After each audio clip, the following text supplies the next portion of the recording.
beautiful lifeform that no known expression in human language could adequately describe folded its proudly unfurled 6 wings at once after landing in front of Jinwoo. Other rulers also landed behind the most brilliant light one by one. It studied Jinwoo's current condition. At a casual glance, he seemed to be any other regular human being. However, this lone human managed to bring an end to the war between us and the sovereigns. Who could have imagined such a thing? Who could have thought that the curtains on the eternal war, with seemingly no end in sight, as designed by the absolute being, would be closed by a weak existence in a world so far away? Jinwoo wordlessly looked at the ash falling from the sky before shifting his gaze to look at the brilliant light. There's a favor I want to ask you, although it might come across as a bit too big for a gesture of saying thanks. The brilliant light formed a slightly puzzled expression. The power of the Shadow Sovereign could very well be on the same level, no, maybe even greater than its own. However, such a being was asking for a favor. As if to lessen the confusion within the head of the brilliant light,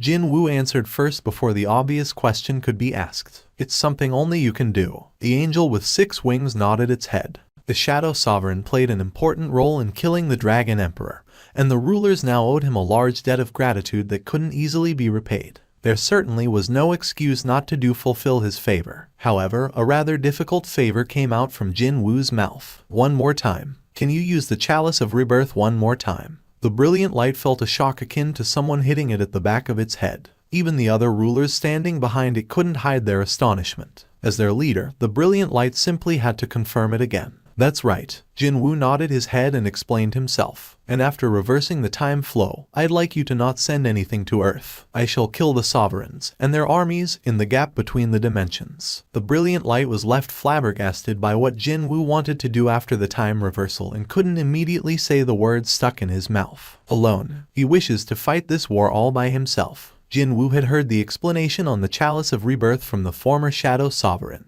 Even if the tool of God was used and time was reversed, the higher beings such as rulers and sovereigns would keep their memories. In that case, since he had inherited the power of the Shadow Sovereign through becoming one with Osborne's ego, his current abilities wouldn't disappear. Jinwoo was planning to take this power as well as his memories and willingly enter the gap between dimensions. The brilliant light spoke in a disbelieving voice. Jinwoo looked down at his father's short sword and calmly made his reply. Far too many lives were lost during this battle. I just wish to bring them back, that's all. If it meant he could bring them back by reversing time itself, then Jinwoo was fully prepared to fight the sovereigns one more time. The brilliant light closed its eyes to give itself some time to think, and suddenly realized that it did empathize with Jinwoo's answer. Regardless of what, though, reversing time remained a very dangerous action to take. Those words implied that a future far more cruel and horrible might be in store for this world. Meaning, the current development might be the best end result for everyone. The 6-winged angel confirmed Jinwoo's decision for the last time. Before he answered, Jinwoo quietly closed his eyes and thought of the important people in his life. The eyes of the shadow soldiers inserted into their shadows allowed him to see them in real time.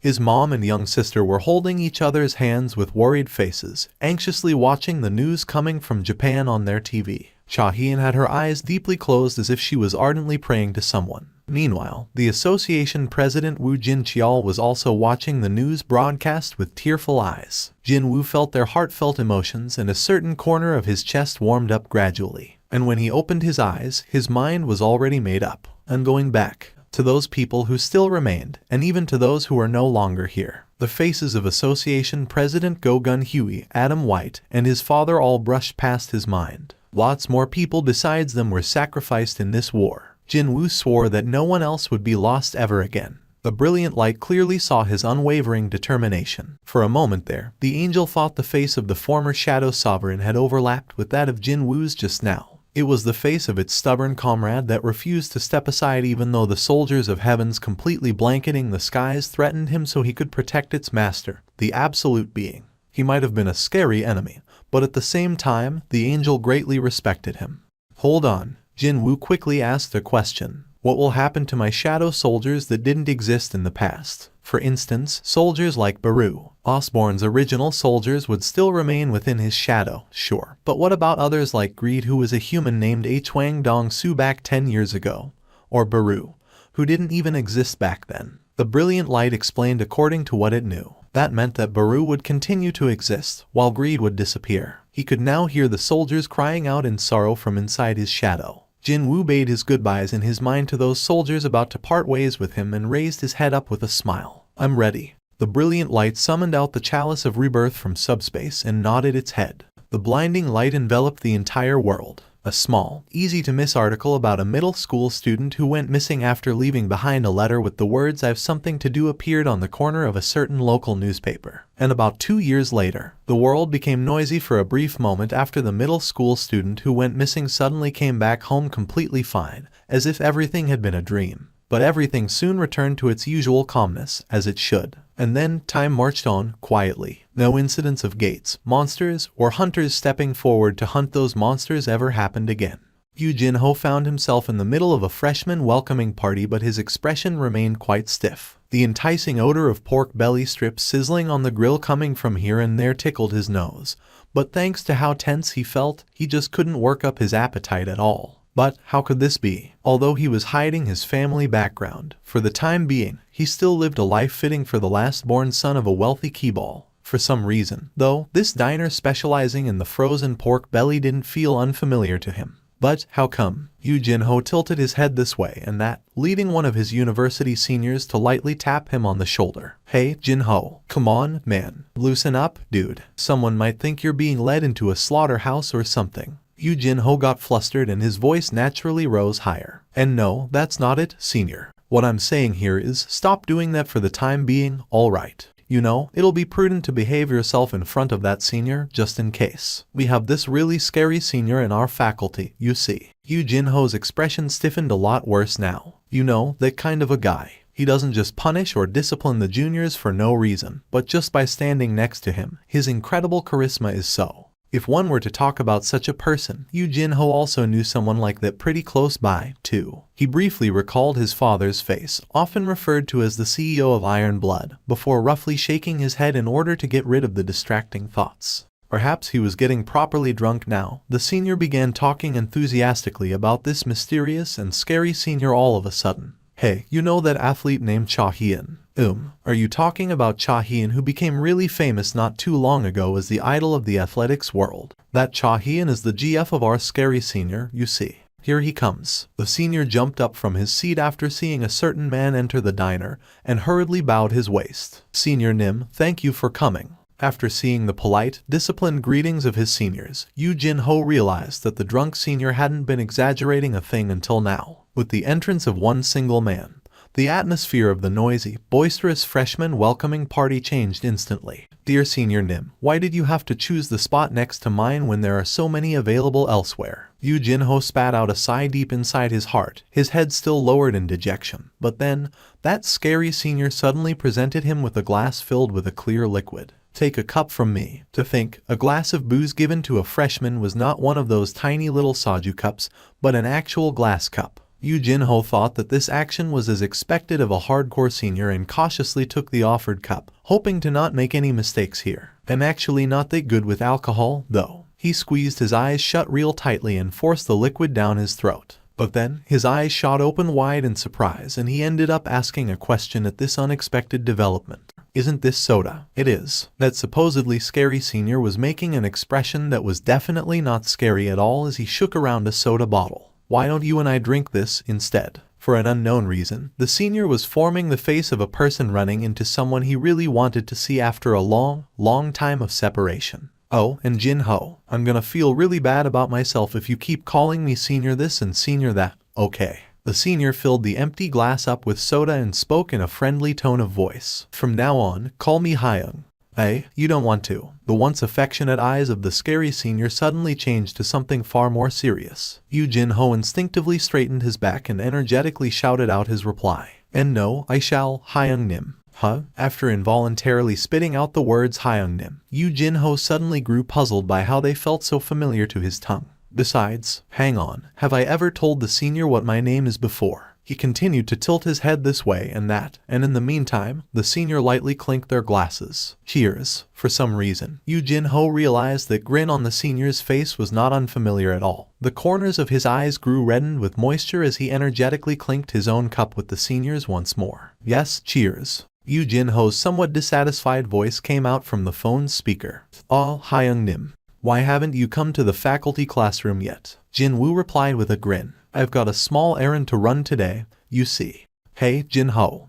There's this really important matter I gotta take care of first, so can you sub for me during the afternoon class? Thanks. Hyung-nim. Hyung-nim. Jinwoo distanced his ear away from the voice desperately calling out to him and ended the call. Jinwoo raised his head and caught the name of the hospital written in large font right before his face. Seoul Il-sin General Hospital. There was someone he had to meet staying in this place. He stopped walking for a bit to fix his attire. Then, just as he took a step towards the hospital, a rather familiar face brushed past him. He didn't mean to get noticed, but perhaps because his gaze had lingered on for a moment too long on her, she stopped and turned around to face him. It was Ju Huey, the rank B healer who got scared often but still entered the association and did her best so that the power given to her wouldn't be wasted. She used to be like that, but now she was staring at Jinwoo with the appearance of a regular university student. He ended up forming a gentle smile after realizing just how well not being a hunter suited her. Ju Huey intensely studied Jinwoo for a long time before she opened her mouth in a hesitant manner.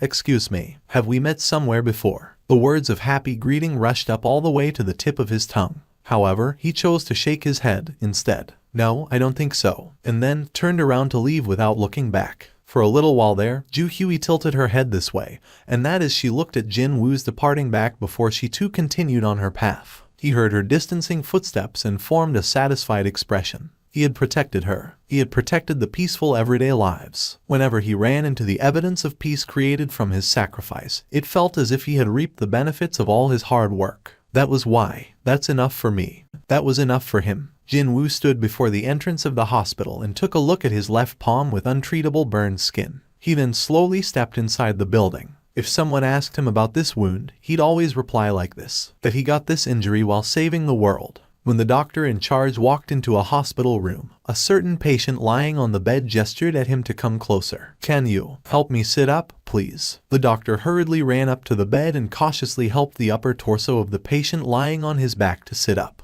Thank you. It was then the doctor spotted a wooden bottle he had never seen before on top of a table next to the patient's bed. What is this, Chairman? The gaunt patient, as thin as a desiccated tree, painfully coughed and wheezed before making his reply. The young man gave it to me just now. The doctor formed a flustered expression. This was a VIP patient's room in the hospital, which meant that there were 2 guards constantly manning the front entrance. No one could enter without express permission from the doctor himself. But just who managed to sneak in here to leave behind that bottle? It is a truly strange thing, indeed. However, what that young man told me was even more incredible. That young man told the tale of a time now long overwritten, when the patient used to battle monsters alongside him. The young man continued on and said that he came to visit him with this gift as a thank you for everything that happened back then. And then he just simply vanished. As if he was a mirage, as if he was never here to begin with. If it weren't for the physical evidence, even the doctor in charge wouldn't have believed it. But there it was, the gift supposedly left behind by that young man.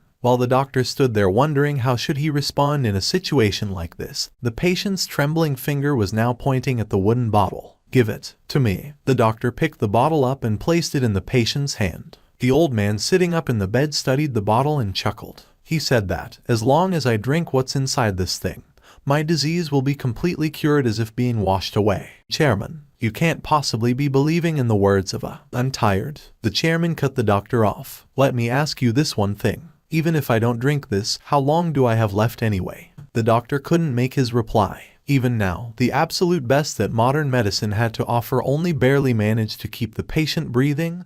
That was all. At this point, one could even claim it a miracle that he was still alive. The chairman lightly tutted as the doctor was unable to say anything. If I drink this and things go wrong, I want you to write this down on my gravestone. Chairman Go-Gun Huey, buried in this place, having never given up, and fought against his illness right until the end. Mr. Chairman, as a doctor, he knew it was his duty to stop this, but he couldn't bring himself to do so when Chairman Go-Gun Huey formed a determined expression on his face while opening the lid of the bottle. He then began drinking the liquid inside with some difficulty. After making sure that every drop had entered his throat, Go-Gun Huey began recalling the face of that young man who left this bottle behind. He recalled those eyes specifically. Go-Gun Huey felt that it was definitely worth it to trust a man with such a powerful pair of eyes. And then, once he finished drinking every drop of this medicine, ba-dump, ba-dump, ba-dump, ba-dump, his dying heart began pounding healthily once more. His heart was beating again. I am an employee of the Hunters Association. When you're taking a stroll on a street, ask this question to any student you run into. Ask them what kind of job they would like to have in the future. 100 times out of 100, you'd get one of these three answers. 1. A famous hunter. 2. A staff member of a major guild. And 3. An employee of the Hunters Association. If a kid you talked to was a bit slow in the head, he or she would end up wasting each day wishing to become a famous hunter. A kid smarter than the above example would want to get a job in a major guild that paid you according to one's abilities. The smartest cookies of the lot would choose to become an employee of the Hunters Association, where one would still get paid as much as the large guilds while being treated as a quasi-government official, which lessened the danger of getting unceremoniously fired from the job. Me, I was a smart cookie, a very smart one to boot. It had already been over 9 years since the awakened gates and monsters began appearing in this world. The society had already entered a period of stability after experiencing many failures as well as countless trials and errors. And as a newbie member of the association who had taken his first baby steps in said society, there was not a snowball's chance in hell that I could have my say in it. Since my initial goal was to help hunters out, I was assigned to the support department accordingly.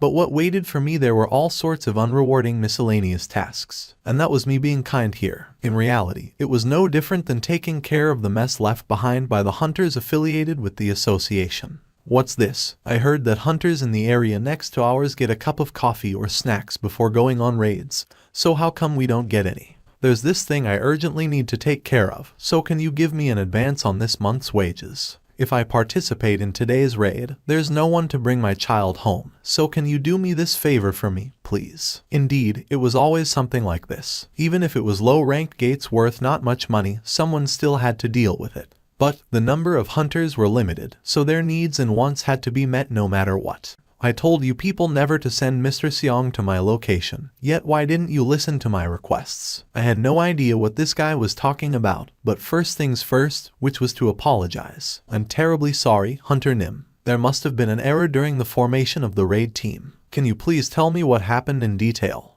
What the heck, my man? Forget about details or whatnot. I told you my team don't want to be responsible for a corpse, you know. You keep pushing this weak guy who gets injured from falling over on our team claiming that he's still a hunter. How do you expect us to take care of the aftermath if something happens? You guys do this again, and I'm just gonna quit right there and then, got that. The call was one-sidedly cut off there. I put the receiver down while repeatedly recalling the spelling of the word patience in my head.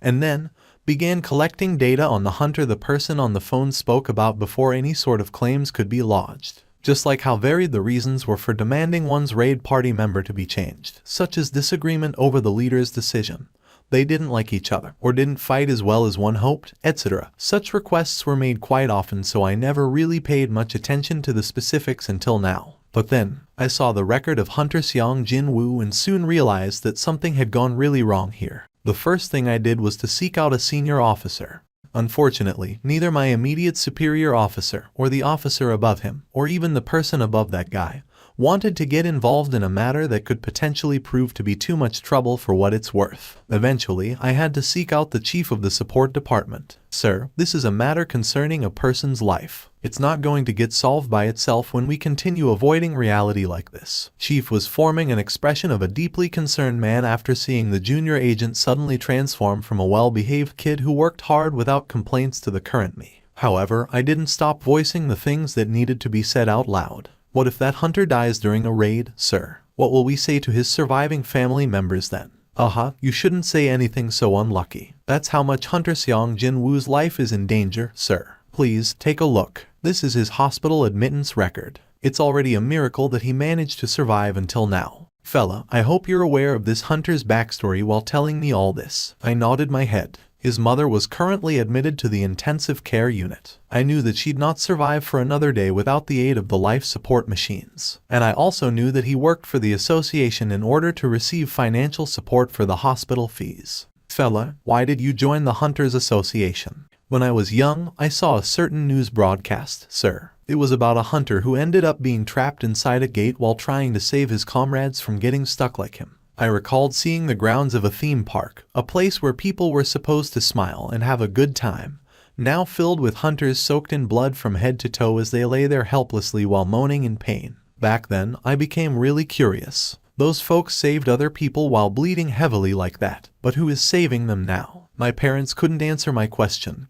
and that was when I made up mind. If no one could help them, then I shall be the one to do so. I shall do everything in my power to make sure that hunters don't get injured or die. But now, even I became the same as the rest, sir. I failed to become that source of support, strength, to Hunter Seong Jinwoo, who was facing a deadly crisis in his life. There was nothing I could do for him. What if you still have something you can do? Pardon me. I raised my head up. Chief reached into his bag and pulled out a file containing information on a high-ranking awakened. He then placed it before me. You see, there are people who awakened as a high rank, but due to not being interested in monetary gains, they chose not to become hunters. How about helping the hunters affiliated with the association by persuading these folks to join us? My mind snapped awake from that and I looked down at the file. Rank B healer Hunter Yeju Huey, an upper rank healer. If someone like her joined the association, then surely she'd be able to save people from dying or suffering from heavy injuries. Even a weak hunter should be able to fight to his heart's content without being worried about his safety. For a moment there, Hunter Seong Jinwoo's face I saw earlier brushed past my mind. My eyes were sparkling brightly, causing the chief to gently chuckle and speak up. So, how about it? Are you interested? I stopped staring at the file and nodded my head energetically. Yes, sir, I am.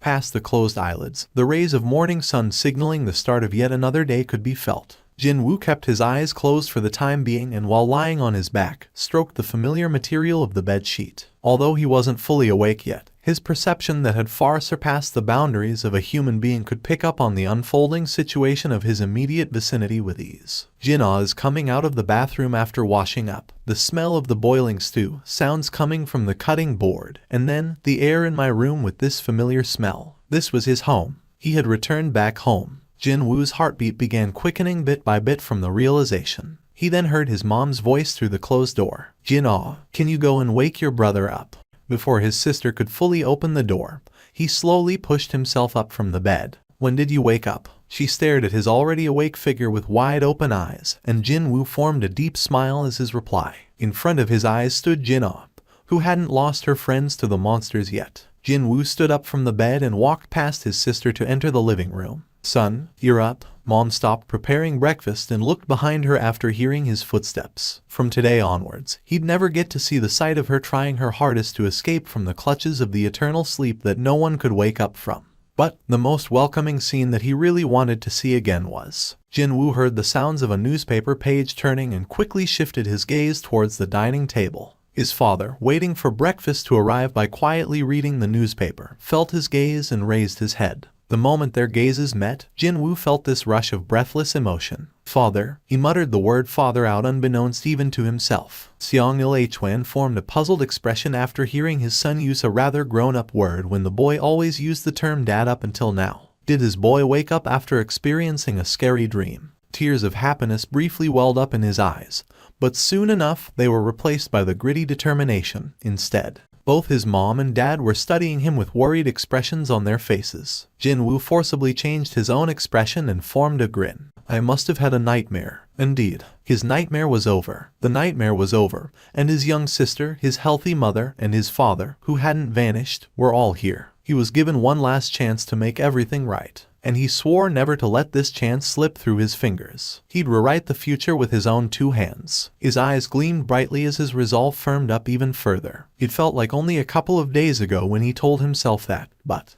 a week flew by already. Jinwoo failed to grasp the right timing to enter the gap between dimensions until now. He rested his chin on his hand and dazedly stared outside his classroom's window. Baru began talking to him from his shadow. Yeah, I know. Indeed, he knew. He knew that the sovereigns desiring after this land were getting ready to deploy a gigantic gate just beyond the blue sky above his head. However, these last few days had been like a holiday for him, someone who had ended a big fight not too long ago. For a little while longer, wouldn't it be fine for him to fully enjoy these peaceful times for a little bit longer, especially as a reward for his hard work so far? Jinwoo raised his head and caught the sight of the monster corpses too numerous to even count strewn about in the darkness. Yet again, Jinwoo tasted victory in the battle against the sovereigns, and through this particular engagement, killed the sovereign of transfiguration, the one that gave him the most headaches so far. It had already been 27 years since he entered the gap between dimensions. Finally, the closing curtains of this long, dangerous, and monotone warfare was in sight. The only remaining enemies were the Dragon Emperor and its direct subordinates, the Army of Destruction. His heart briefly beat faster from knowing that he'd go home soon. What a relief that the time flow in here and outside is different. Only around 2 years should have gone by on the outside. Coming home after 2 years of absence was it. How much would Jinwoo have changed? What about Dad? Mom? Were they holding up well? Should he have explained a bit better before coming here? Jinwoo shook his head as if to get rid of all distracting thoughts. With excellent timing, Bellion walked closer and bowed his head. Jinwoo took a look around him. The shadow soldiers had finished sweeping up the battlefield and massacred all the still-breathing enemies, and now they stood in near infinite columns as far as his eyes could see, silently waiting for his next command. It was now the time to meet his greatest enemy, the one he so badly wanted to meet. It was time to go and greet the one who handed him his first defeat ever since becoming the Shadow Sovereign. The rulers intervened and the end result was flipped on its head. But without a doubt, Jinwoo did lose to the Dragon Emperor in that battle. Rise up. From next to the countless dead monsters strewn about everywhere, an equal number of shadows rose up after hearing the command of the Shadow Sovereign. Right behind Jinwoo, his 3 marshals, Bellion, Baru, and Ygritte, plus many commanders, stood in an orderly fashion. The Dragon Emperor quietly stood still and glared in one particular spot. In the meantime, one of its subordinates cautiously approached it. The Dragon Emperor, standing there with its arms crossed, quickly replied. If it was impossible to escape from his siege, then the Dragon Emperor would fight back head-on and decide everything. Now that would be a choice befitting of the King of Berserk Dragons. The Shadow Sovereign slowly rose up from the darkness. The Shadow Sovereign, currently outfitted in jet black armor, wordlessly stared at the King of all Dragons. The previous immaturity of the Shadow Sovereign had been replaced by this still weightiness, and he emitted a much stronger aura than ever before. For the first time ever, the Dragon Emperor became curious about the name of its opponent, the one that would either devour it, or end up getting devoured by it, instead. The name bestowed unto it by the Absolute Being, but revealed to no one until now, the Dragon Emperor readily revealed its name to the Shadow Sovereign. It did so in order to learn the Shadow Sovereign's name. The Dragon Emperor roared out loudly as if to shake the dimensions themselves, and the entirety of the Army of Destruction charged forward. Jinwoo was far quieter than his opponent as he simply pointed to his forward. Right away, near 10 million soldiers made their move. At the same time, he too dashed forward towards the Dragon Emperor with everything he had. The end of the lengthy war was here. The entirety of the United States of America became rather noisy when a certain fortune teller made an announcement. Not too long from now, the god of death will descend on this land. Now normally, a prophecy like this, one better suited for a spot on a comic book cover, wouldn't have garnered any attention from the public. However, the big issue here was that this prophecy had been made by none other than Madame Norma Selmer. Just who was this woman? After abruptly opening her heavenly eye around 2 years ago, she accurately predicted the death of North Korea's leader, terrorists kidnapping an airplane full of passengers, the stock market crash brought about by the sudden collapse of the housing markets, etc. And she had been the center of many controversies for a while now. And such a person made an announcement that implied the end of the world was coming. So it'd only be obvious that everyone would start freaking out. Madame Norma Selmer was also known as the prophet who is never wrong. And the very next day, a gigantic black hole suddenly opened up in the skies of Seoul, one large enough to almost completely cover up the capital city. And Madame's prophecy dominated the headlines of every newspaper in the world. It's opening up. The hole is opening up. The crowd of people screamed and pointed at the gate now beginning to open up. However, only the interior of the gate connected to some other place was revealed to the waiting eyes outside. No feared events of scary things jumping out from there happened. What's this? It's over just like that. The folks from all corners of the globe, here to spectate on the giant gate, began murmuring in uncertainty as they watched the mysterious portal slowly dissipate. In the meantime, Jinwoo blended in with the completely unawares crowd and upon arriving at a quiet, deserted street, undid his stealth. Since pretty much everyone was focusing on the disappearing gate, none of them paid much attention to a middle school student that popped up out of seemingly nowhere. It was precisely at that moment he discovered a young man holding an expensive-looking bouquet of flowers standing before him. This man smiled brightly and addressed Jinwoo. Welcome back home safe and sound, Mr. Seong Jinwoo. Or should I address you as the Shadow Sovereign instead? He had never met this guy before. However, he didn't sense any malice from this unknown dude either, so he decided to lower his vigilance. It doesn't matter what you address me as. Jinwoo received the bouquet of flowers from the man and smirked softly. Having at least one person welcome me back isn't so bad, I guess. He leaned in and took a sniff at the flowers before raising his head up again.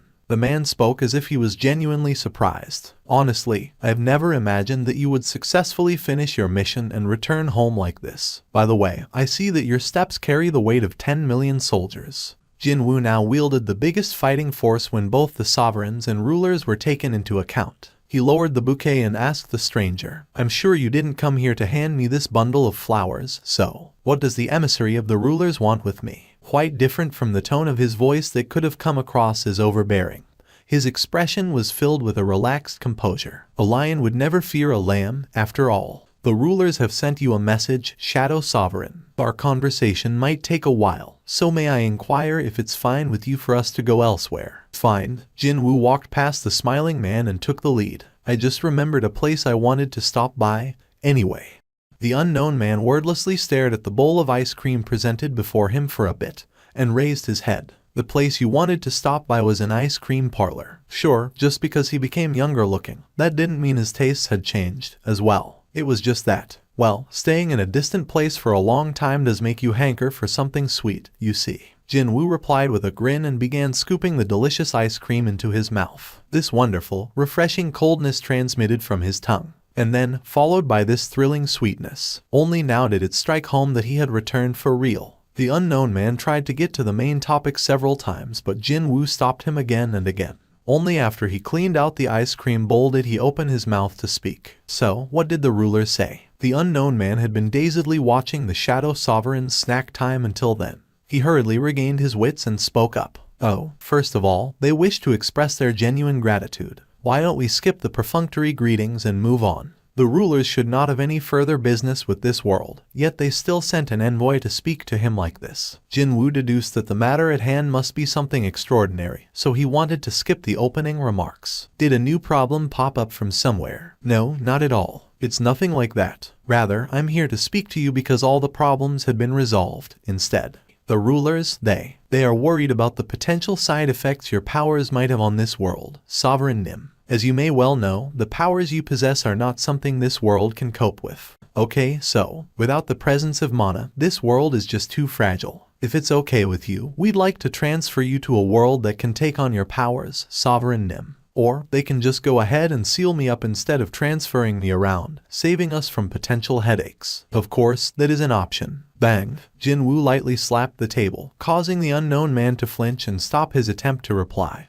His bright complexion frozen solid mid-speech. The heavy voice of the Shadow Sovereign slowly came out of Jinwoo's mouth. So, they wish to get rid of me since I'm no longer useful, is that it? Because they fear the power that I possess. Jinwoo maintained a smile, but the glare in his eyes was incomparably colder than before. The unknown man nearly jumped up in fright and quickly waved his hands around. And no, that's not true. I swear, it's not like that. He then presented Jinwoo with a certain newspaper he had prepared earlier. Jinwoo took the paper and read the article dominating the front page. That's when he spotted a rather familiar face there. The article was about a prophecy made by one Madame Norma Selner, who used to work as the upgrader in the previous timeline.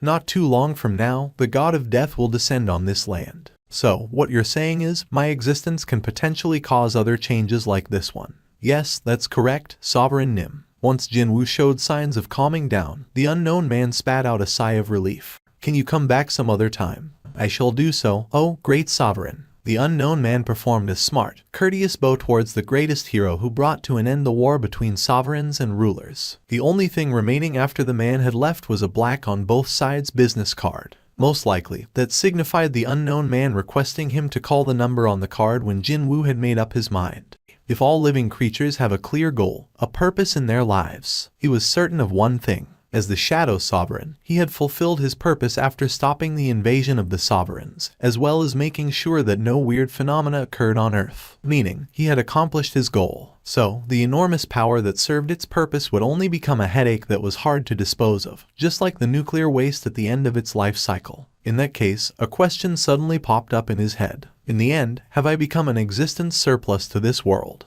When the chain of his thoughts reached there, he spotted a certain familiar face jogging past the ice cream shop. As if he was entranced, Jinwoo got up, pushed open the front door, and stepped outside. Without a doubt that moving forward, there would come many occasions in the future where he'd have to ponder whether remaining in this world was a good idea or not. However, as long as there is a reason for me to stay, even if it's just one, then. A teenage girl kitted out in an athletics uniform stopped jogging and turned around to look behind her. At the place where the scent she really liked was coming from, she discovered an unfamiliar teenage boy standing in front of the wide-open exit of an ice cream parlor. What's going on? Did ice cream smell this good before? The teenage girl tilted her head this way and that while glancing behind her, but in the end, she failed to solve her confusion and continued with her jogging. Seeing her departing back, a brief smile formed on Jinwoo's face. There are still people that I love in this world. And also, those who love me and those who used to love me exist in this place, too. That is more than enough reason for me to stay here. Jinwoo smiled and inwardly told himself to find other reasons to stay in this world.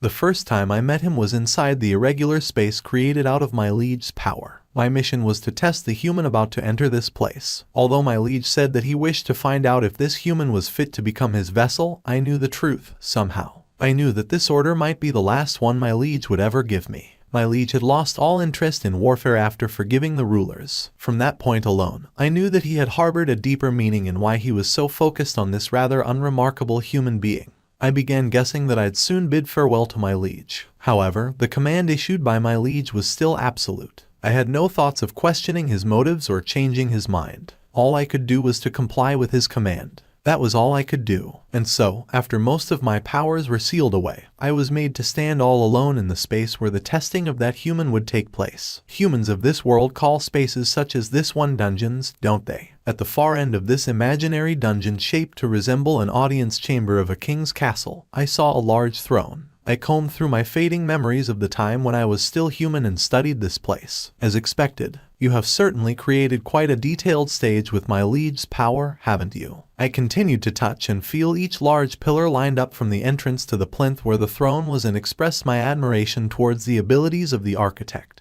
who had created all these. As the fruit of this meticulous planning, that human's body would continuously be modified to accept my liege's power. It was then I sensed the presence of someone approaching this place. He's here already. I panicked at this unexpectedly fast arrival of the test subject and ended up sitting down on the throne. However, after I settled down on the throne, I began wondering if me sitting here would be seen as a bit insolent. The consciousness of my liege had already taken root within the human I was supposed to test, so I couldn't help but wonder if me sitting on a throne like this, in front of my master, would be seen as me being disrespectful. In the end, I judged that I should refrain from displaying any uncouth sight and hurriedly climbed off the throne to hide behind the nearest pillar. With a truly gobsmacking timing, the massive entrance opened up, but thanks to the surroundings being too dark, that human failed to discover me panicking grandly like that. What a relief that was. It'd be no good to make this serious test my liege had planned out into a farce with my mistakes, now would it? I inwardly spat out a sigh of relief, and when the human was about 10 steps away from me, I slowly walked out from behind the pillar to block his path. Through the still air, I sensed his nervousness. He was a young man. Obviously, my gaze lingering on him couldn't be described as favorable. So, he's the one my liege has chosen. Even if this mission wasn't the final order bestowed unto me, I never planned to go easy during this fight. If I believed that he wasn't qualified, I'd kill him with my own hands. And so, as I stood there, igniting my fighting spirit, this young man suddenly clenched his fists tightly and put his dukes up. Wait, could he be thinking of using his bare fists to defeat me? I briefly thought about how praiseworthy his bravery was for a human being. To fight him in equal conditions, I took off my cape and removed my weapons one by one. Why was he getting so surprised by every single thing I did, anyway? Sure, his eyes filled with drive were rather likable. But did he possess the same level of abilities to match those eyes, I wonder? So, time to check it out. And the results came out pretty quickly. Even though I was forbidden from bringing out my full power, he was already kneeling before me. What a disappointment that was. However, just as I felt disappointed, I also felt an equal amount of relief. Because, if the one supposed to inherit the power of my liege turned out to be not qualified, then that meant my liege would remain as he was for a little while longer. For the first time ever, and also for the last time, too, I felt relieved by my liege's failure. And then I decided to bestow a fitting end matching the level of bravery this man had shown me even though he was a mere human being. I used the authority briefly granted to me by my liege and dragged along the sword discarded to a distant location. Cutting his head off in one go and sending him off on his way with minimal pain was what I planned to do. I figured that such a gesture would be the best form of mercy I could show this human. Perhaps he had read my mind. He even presented his neck before me. You made the right decision. Wisdom matching your bravery. Although your loss is lamentable, there is no way other than this to change my liege's mind. For the sake of the man choosing an honorable death, I performed the beheading. But then, he seemed to have accepted his fate without a struggle, but the light in his eyes changed abruptly at that moment. Clang, my sword was blocked off by his hand, and instead, his dagger stabbed deeply into my face next. I was stunned. Not by the fact that he managed to block my blade, no, but from the fact that he never gave up on his life right up until the end, even under the current circumstances.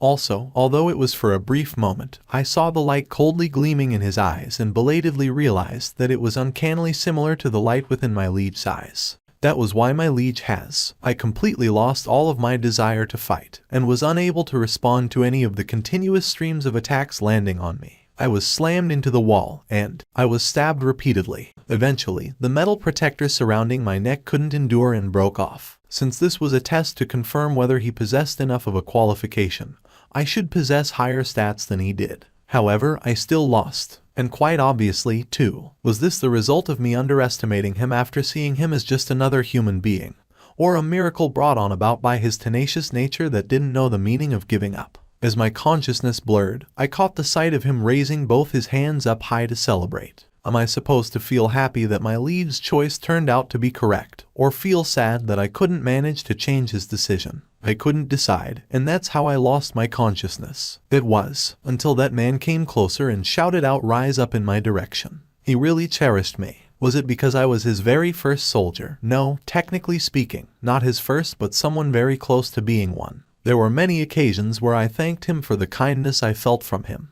and there were many things that remained etched in my memories, such as, indeed, that one time, on a certain day, he said this to me: "I'm sure you'll be able to talk once your grade goes up, right?" How was I supposed to describe the state of my mind that nearly overloaded with emotions when I saw his bright smile? I wasn't sure of what he thought of me, but at least to me, he was my master, my friend, and my ally. He and I overcame many battles together, at times against denizens of the Chaos World, sometimes against monsters of the Instant Dungeons, and sometimes even against other hunters. When he was happy, I too was happy, and when he was struggling, I too struggled. And when he was sad, I also felt sad as well. I knew that the deeper my loyalty to him became, the longing towards my former master would get fainter and fainter. Despite that, though, I gradually grew to accept my new liege. You have no idea how badly I missed my dignified comrades from the past. That's how I felt when I met Bellion again.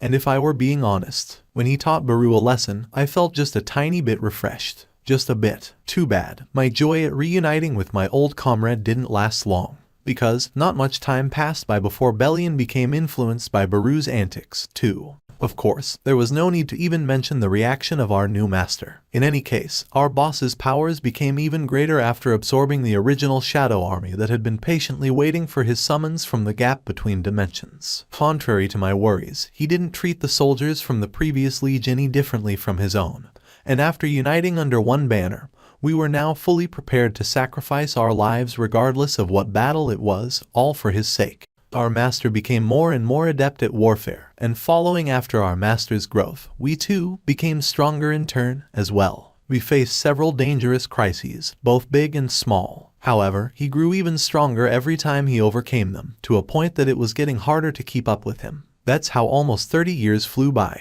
All of our enemies were defeated, bar the army of destruction. The desperate clash of our liege against the Dragon Emperor. While our master was fighting against the leader of the enemy forces, we faced off against the ancient Great Dragons. One of them, named Granode, decided to engage me in a chat as I was mercilessly and crazily cutting down the army of dragons. Not even possessing enough energy to maintain its dragonic form anymore, the beastard had reverted back to a humanoid appearance, panting laboriously as it clutched the sword sticking out its chest. I ended up staring at the dying creature with dazed eyes for a long time after hearing its final words. Indeed, I had forgotten it. The moments spent with my new master had been so glorious that I had completely forgotten about the previous liege. Since when did this happen? Since when did the previous liege completely disappear from my mind? Granada's breathing came to a stop a long time ago, and fierce skirmishes continued to break out all around me.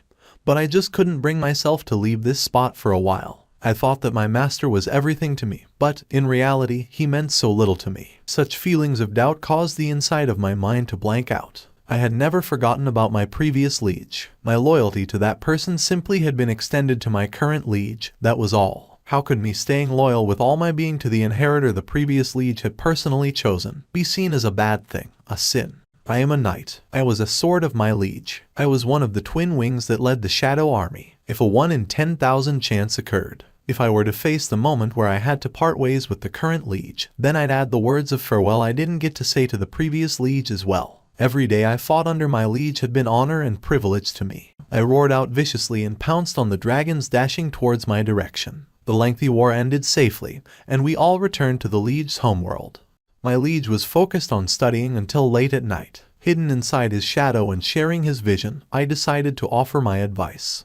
Really? Thanks. Thanks to not being able to meet the minimum required number of school attendance days, my liege was unfairly expelled from this institution called middle school, and now found himself stepping into a brand new battlefield, called Jed. Although he maintained near perfect score in every mock test he participated in, there were still a few problems that did slip through the cracks of inattention every now and then. But whenever something like that happened, just who was qualified to lend the liege his aid? Grand Marshal Bellion, who only had his huge physique and nothing else, or Marshal Baru, who could legitimately claim to be pretty smart but ultimately still a lousy insect at heart. In the end, it fell upon myself to counsel our liege, as I had graduated the knight training school with top marks when I was still a human being. Hey, by the way, here it says that the answer to the 14th question is the first one. Ygritte, can you really stake your life on the second one? My liege opened up the answer sheet and pointed out my flaw with razor-sharp accuracy. So, as befitting a knight, I owned up to it.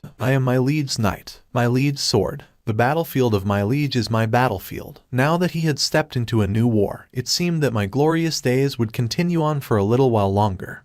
A day before the entrance ceremony for the new students, the headmaster of the school secretly summoned the teacher serving as the director of the Students' Affairs Department to his office. We'll be welcoming a problem child in our school tomorrow. Pardon me, sir. The headmaster pushed forward a set of prepared documents. The director of the Students' Affairs scanned the profile of a certain student written on the document and tilted his head. His father is a firefighter. His mom is a regular housewife. His academic records aren't too shabby, and I failed to see anything major with this child, sir. Look at the bottom. Look at the details on his expulsion. The student had run away from home for 2 years when he was only a first-year middle school student. Rather obviously, he was expelled from his previous school. But then, he completed the middle school diploma through JED and applied to enter their high school. Not even as a high school freshman, but a child who just graduated from the elementary school ran away from home for 2 years. The director sensed the entrance of a powerful adversary and his eyes began quaking ever so imperceptibly. Meanwhile, the headmaster spoke in a hushed voice. What do you think? This student, do you think you can handle him? The director of the Students' Affairs took a deep breath and closed the file of this problem child. Sir, you know very well already why I'm called the venomous snake. No matter what kind of a problem child he is, just leave him to me. I shall make sure to discipline him correctly so he won't go around causing trouble. His eyes were now shining with a sense of duty and unbridled confidence. The headmaster nodded his head in approval. Very good, then. I shall trust your judgment in this case, Teacher Park. The expression on the headmaster softened after hearing the assurance straight from the mouth of the director. The high school freshmen were gathered in the school's athletics field for the entrance ceremony. The new students used the gap created by the still lax surveillance of the teachers to form small groups comprising of the graduates from the same middle schools and noisily chatted away. It was then silence, like a lone shark scything its way into a school of sardines. The venomous snake, Teacher Park Gi-sul, made his sudden entrance and shot a scary glare, prompting the new students to hurriedly shut their mouths up at once. Who dares to make a noise? Rather unfitting for his name, Teacher Park Gi-sul was in charge of the physical training. But, fitting for a man who competed in amateur wrestling in his youth, He was blessed with cauliflower ears, a thick neck, broad shoulders, as well as muscular thighs. Everywhere teacher Park Gi-sul's glare landed, kids quickly dropped their heads lower. Park Gi-sul continued to scan the faces of the new students and eventually located the problem kid in question. There he is. The moment he located his target, that content smile was wiped off from his face immediately. Even at a casual glance from far away, one could tell that the boy was no ordinary challenge. What with his height far taller than his peers, the hints of firm muscles all over his figure, as well as powerful vitality that could be gleaned from his eyes. So, that kid is Jinwoo. The thing was, an expert would be able to recognize other experts. No matter how wild they were as a student, they all would become a well-behaved sheep in front of him before long. And in case the boy decided to show off with inadvisable bravado, then teacher Park simply had to reveal just a wee bit of what was in store for unruly children. There hadn't been a single problem kid that venomous snake Park Gi-sul failed to discipline properly. That's it. There was a black glove on one of the problem kid's hands. A teacher in the student affairs department couldn't possibly ignore the problem kid violating the dress code, such as wearing hats or gloves, while standing in the middle of the athletics field. Now could he? Of course, it wasn't as if he had forgotten about the small fact that the boy's left hand had a serious scar and needed to wear a glove all the time. Such a thing was already written within the student's records, after all. However, Park Gi-sul needed a pretext, however small, to butt in and start his operation of breaking that problem kid's fighting spirit. Indeed, what could be a better pretext to scold a student than the violation of the school's dress code? Having discovered a suitable gap to dig in, Park Gi-sul's eyes gleamed sharply like a real venomous snake, and he quickly made his way over to the problem kid in question. "Hey, you fool! Where do you think you are to wear a glove?" The loud, energetic roar coming from teacher Park Gi-sul prompted Jinwoo to turn his head around. And then, his eyes met Park Gi-sul's. In that moment, teacher Park Gi-sul saw it. He saw the countless black monsters standing seemingly endlessly behind this problem kid. The entirety of the athletics field, filled with students, disappeared in darkness from Park Gi-sul's view, only to be replaced by the sight of a massive army of 10 million soldiers standing in columns that stretched endlessly towards the distant horizon. "Everyone, keep quiet. Park teacher Nim, maybe you're feeling unwell somewhere." Now being on the receiving end of the worried gazes of his colleagues, as well as unsettled looks from the students, Park Gi-sul's face reddened up considerably from embarrassment. He shook off the support from his colleagues and quickly made his escape from the area. Belly in hiding in his master's shadow quietly whispered to Jinwoo while watching the departing man's back grow further away. "Yeah, it seems that he has seen you guys." Jinwoo nodded his head. There were some people who possessed far keener senses than other regular folks, although there weren't that many. Such people would sometimes, not very often, mind you, discover that Jinwoo was a bit different from everybody else. Just like now. Could this be one of the adverse influences I have on this world, too? He couldn't tell for sure. For a reason only known to him, Jinwoo deliberately applied to a high school that was some distance away from his house. And naturally, he recognized no one in the new class. Well, isn't that obvious? He scanned the faces of other kids without feeling bummed out about it, a smirk slowly creeping up on his face. He was already well past the age where his heart would start beating nervously from the burden of sharing a classroom with kids he didn't know. If it was him in the past, he'd start greeting others even while under the vicious assault of awkwardness. But now, it just felt too annoying, so he didn't even bother. While other kids were busy scanning their classmates to see what was what, Jinwoo simply took out a book he brought from home and opened it up. Maybe spending such a long time in the gap between dimensions, where there was not a sound to be heard, had changed him somehow, because he gained a renewed appreciation for reading a book in quiet stillness. But then, just as he got ready to spend some quiet time with himself, someone actually approached him to engage in conversation.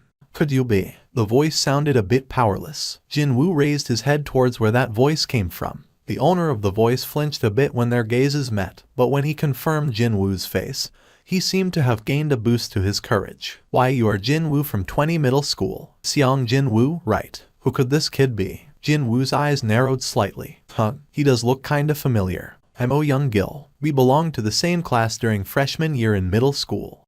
Hearing the name helped Jinwoo to remember. He was none other than the boy that kept glancing at the group of kids getting ready to go to the internet cafe with envious eyes. The boy with the buzz-cut hairstyle had grown up to become a high schooler now. As they shook hands, Jinwoo felt this great sense of relief coming from the boy. Indeed, one would certainly feel relieved after finding a familiar face, a friend even, You live around here. My family moved house to the area nearby. But, just as the boy's words reached there, Jinwoo had no choice but to stop him for a bit, slightly peeved by the fact that he was unable to enjoy this unlikely reunion with a friend to its fullest. Hang on. Jinwoo turned his head to the side, and that was when 4 kids who didn't look to be a nice sort, even at a casual glance, surrounded him and young Gil. Hey man, you must be somebody important, right? You even have a glove. The hooligans pointed at Jinwoo's left hand and cackled among themselves. Other kids in the class were scared and couldn't even meet these 4's glare, but in Jinwoo's view, who had been fighting non-stop for almost 30 years, these 4 were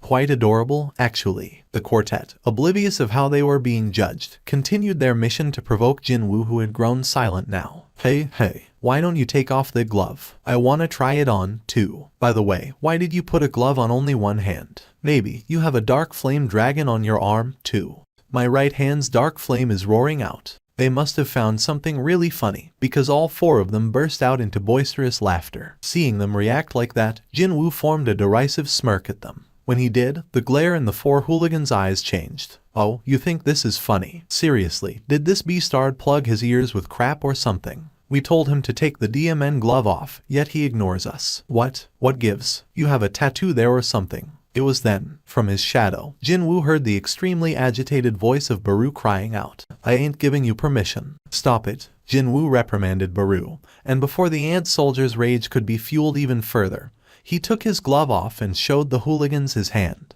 When he did that, a hideous burn scar starting from his palm to his wrist was revealed for all to see. The quartet of troublemakers became speechless from the scar that implied a pretty serious tale even at a casual glance, before they began mouthing some vague excuses. This guy, we were just fooling around, so why are you getting serious? Hey, dude, put your glove back on. I might have nightmares about it now. Well, perhaps realizing that this should be enough, the quartet withdrew from there. Jinwoo didn't say anything and put his glove back on, before powerfully stomping on a certain blotch of shadow on the floor, sneaking towards the departing quartet. What were you planning to do after catching up to them? Baru was really incensed by those kids that dared to insult his liege, but Jinwoo was ultimately successful in holding back the irate ant soldier. He raised his head again afterwards. Wasn't this good? He had already killed all the enemies that bared their fangs at him back in the gap between dimensions. Enemies that threatened him inside dungeons also lost their lives, too. However, this place was Seoul, the Republic of Korea, where there were no gates and no monsters to worry about. This was a place filled with peaceful, everyday normal stuff.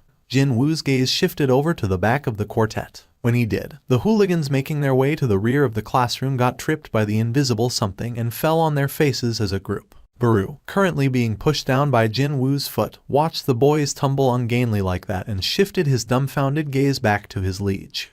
Jinwoo smirked softly and settled down on his seat again after seeing the flustered expression of the female teacher, who just so happened to enter the classroom at that exact moment to discover that 4 of her students had fallen face first on the floor. With that, his high school life began for the second time.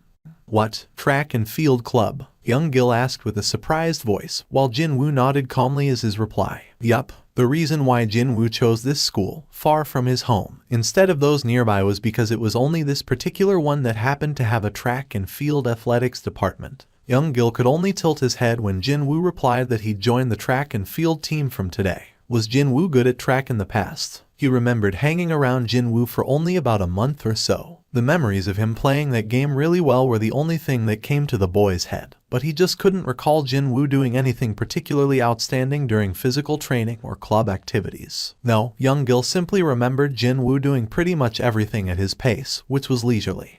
The senior with the biggest physique took a step forward and greeted the duo. What do you two want now? Jinwoo briefly scanned the atmosphere of the team members and replied with a smile. I'd like to join the athletics club. The senior with big physique, the captain of the track and field team Choi Tae-woong, alternated his gaze between Jinwoo and a shorter kid with a rather unhealthy complexion. You want to join the club? Yes, both of you. Jinwoo looked behind, and young Gil hurriedly shook his head. No, just me. After seeing Jinwoo's continuously smiling mug, the seniors grew interested and gathered around the freshmen. Oh, what's this? We have an applicant wanting to join us. This is my first time seeing a freshman barging in here and wanting to join the team, though. He's not playing around, is he? Choi Tae-woong scratched the top of his head and scanned Jinwoo from top